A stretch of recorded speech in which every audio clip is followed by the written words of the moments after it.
Welcome to That's Good Broncos. I am Brandon Perna, and this is the Broncos versus Chiefs prediction episode. The game is Christmas night, which, if you ask me, is really fucking offensive to Santa Claus.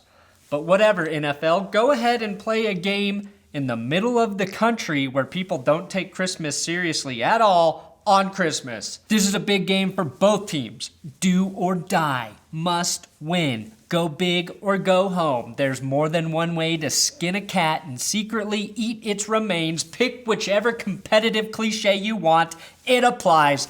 That's good, Broncos. Ah!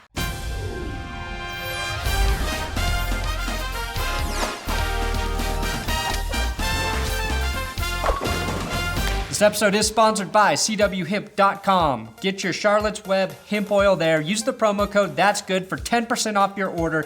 And if there's ever a time that you've needed to feel relaxed and feel good, it's during the holidays around all of your crazy fucking family. Check it out, CWHemp.com. Denver has to win this game to have any chance of making the playoffs. Here's what sucks for the Broncos, though. They also need Miami, Baltimore, Tennessee, and/or Houston to lose. All of those games take place on Saturday, which means the Broncos will know what their chances are well before kickoff at Arrowhead at 6:30 Sunday night. That's a big disadvantage unless all of those teams lose. The traditional half point for home field does go to Kansas City, and I'm also asking for a Christmas Eve miracle, which is for the Bengals, Jaguars, Bills, and Steelers to win. This week, we have Aqib Talib singing Pa-rumpa-pum-pum to help us with the points. Pa-rumpa-pum-pum. Gary Kubiak versus Andy Reid. I wanted to give Andy Reid the slight coaching advantage here because I thought Kubiak's decision to not keep Khalif Raymond active last week was a mistake. But Reid and Kubiak both fucking lost to the Tennessee Titans in a game both coaches' teams should have won. No points are awarded here, and to amp up Aqib Talib singing, I'm putting his song words underneath the masturbating San Diego security guard. Pa-rumpa-pum-pum. Pa-rumpa-pum-pum. Pa-rumpa-pum-pum. Nothing says Christmas like the little drummer boy rubbing one out in front of a not close to sold out crowd while eyeing nearby cheerleaders dressed as Santa Claus. Looks like we're already making America great again. Alex Smith and ball catchers versus Broncos secondary. There's a big difference for the Chiefs in their second matchup against the Broncos. And yes, it is that they have Jeremy Maclin back in the lineup.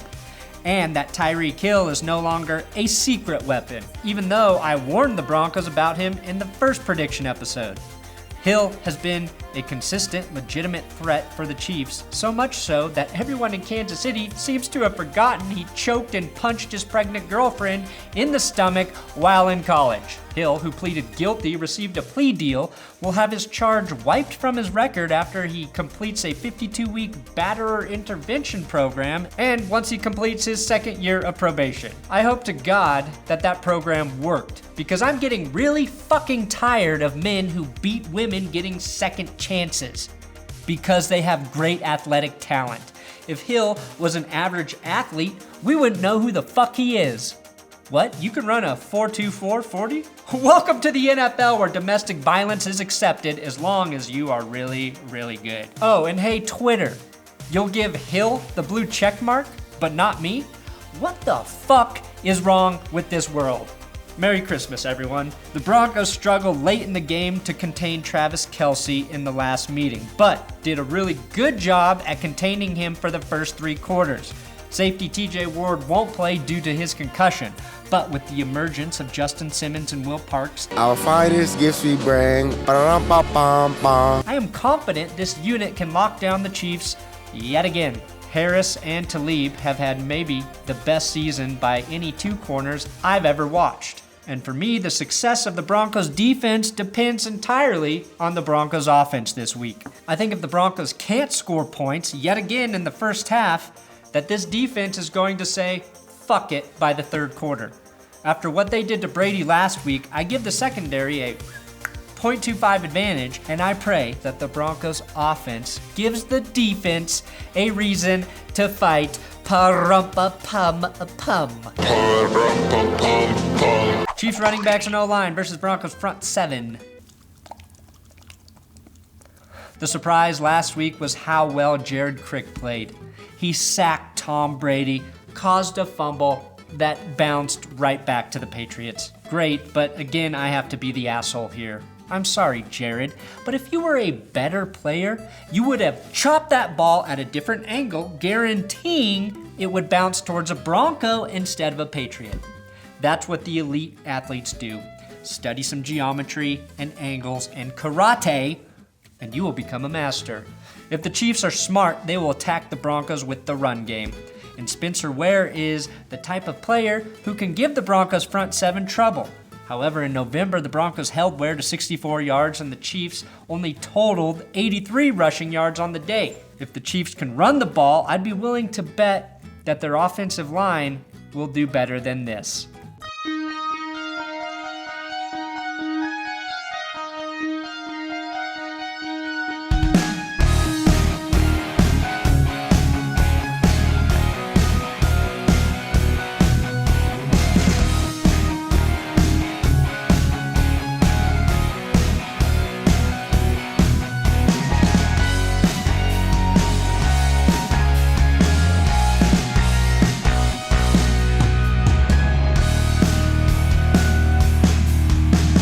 Yep, that was 6 sacks on Alex Smith. The Chiefs' offensive line is pretty average, yet the Broncos would take it in a heartbeat. I doubt Derek Wolfe plays, which makes me even more weary of the run-stopping ability, and Brandon Marshall is out battling that hamstring injury. I don't think Denver will get 6 sacks again, but I give the Broncos a half point. Why? Because it's fucking Christmas. I also propose that the title of Christmas be changed to Fucking Christmas. Special teams versus special teams. Last week, the Chiefs lost on a last-second field goal to their former kicker, Ryan Suckup. Andy Reid iced him. Suckup missed on the timeout kick, got his second chance, and then iced Andy Reid. That was probably football karma returning to favor after KC beat the Broncos with that Cairo Santos field goal, the one that made it through the Gooch despite smacking into the upright, which means karma is now equal for both special teams units. Brandon McManus has only gotten 1 field goal attempt in each of the last 2 games. That should tell you exactly how bad the offense is right now. I trust B-Mac, the Gooch tickler, and Riley Dixon, the Pooch kicker. The Chiefs have Santos and Colquitt, so they're equal here to Denver until you factor in Tyreek Hill returning punts and kicks. He's returned a punt, kick, rushed for a touchdown, received a touchdown, and scored a touchdown with piss in his pants. That's the first player in NFL history to ever do that. The Chiefs get .25 here. Speaking of piss and pants, Mark Schlereth was on the Pardon My Take podcast.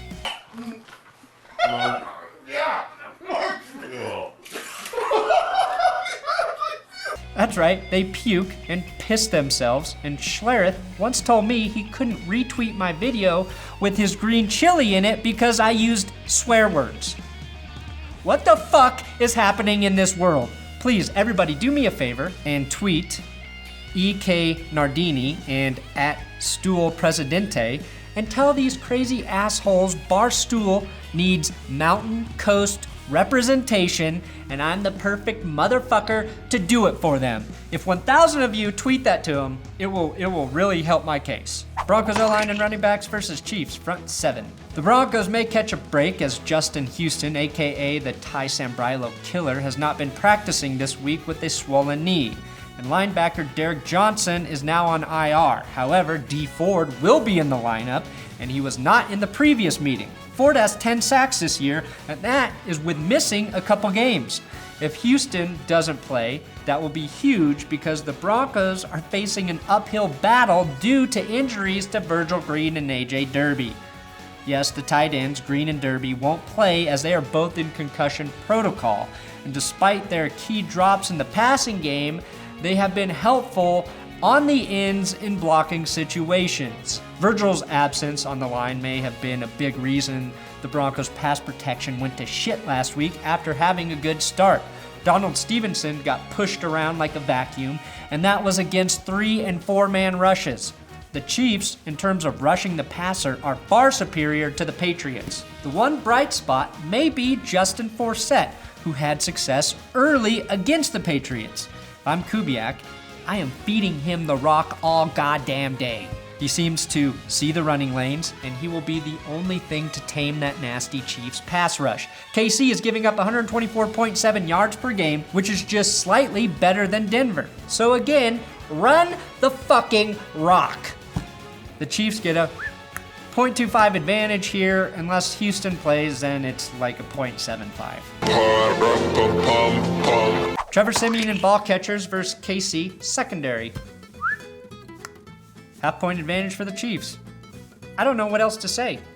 The Broncos did have success passing against the Chiefs earlier this season, but I'm not sure they can do it again on the road. And the Achilles heel remains the lack of clutch play from whoever is catching the ball for the Broncos at the end of the games. Someone on Twitter pointed out a stat saying the Broncos ranked 20th in terms of drop passes, which isn't that bad, so stop using that as an excuse to support Trevor Siemian. Because God forbid you support your starting fucking quarterback. Anyway, that would be a fair stat if it included situations where the balls were dropped. Third down and fourth quarter, I guarantee you the Broncos would be a top 5 for drops in key situations this season. DT and Derby did it last week. Fowler dropped a touchdown pass against the Titans. Derby had the strip fumble as well in that game. Virgil Green dropped a key third down, and so on and so on. I'm talking about game-changing plays that keep not happening. That's what's been driving us fans mad all year long. Siemian can't throw a pick in the red zone again this week, and the Chiefs are the best team in the NFL at doing that. Denver will be without both of their starting tight ends, and I don't trust the Broncos receivers. Sanders is reliable, and he may be the key for Siemian. His biggest game was against Kansas City, and if he doesn't replicate his earlier performance, it's going to be hard for Denver to win. Marcus Peters is a playmaker at corner, but Malcolm Mitchell as the slot corner is playing really well, and since the Broncos don't really have a good slot receiver, look for him to do a lot more on Sunday. Barry and Parker are nightmares at safety, and they are at home. Aqib Talib, bring us some solace. Before I give my prediction, a quick reminder, download the FireFan app and play FireFan against me this weekend during the Broncos game. Select Broncos versus Chiefs and then join the That's Good Sports League. It's free and it's fucking fun. Play with me. Please play with me. The Chiefs do have the point advantage. Denver really needed to win at least one of their last 2 games. They didn't, which makes me feel like they are done. And I don't blame them. I'm tired, and I just make fucking videos, drink beer, and J.O. a lot. They play football all year. I do hope that they find a way to unify and win these last 2 games, even if they still miss the playoffs. I think it will serve them well heading into the offseason. And for the second time ever, I predict a Broncos loss. Chiefs win this one 19-13. If the Broncos do win, it will be because they run the ball effectively and the defense scores a touchdown. And Gary Kubiak hires me as the new offensive coordinator. Merry Christmas, you filthy animals. And for those of you who don't celebrate Christmas, happy holidays, but I would strongly recommend switching to Christmas.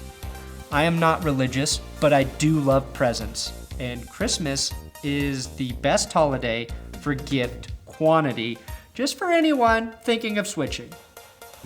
You don't have to believe in anything except for receiving gifts. The true meaning of Christmas. Thanks for watching another episode of That's Good Broncos. Make sure you subscribe here. Give me a follow on Twitter. Let's play some FireFan this weekend. And please, if you want the hemp oil, go to cwhemp.com with the promo code That's Good. That's Good is the promo code. Merry fucking Christmas. Use that Christmas promo code. Doodly doodly doo. Yeah.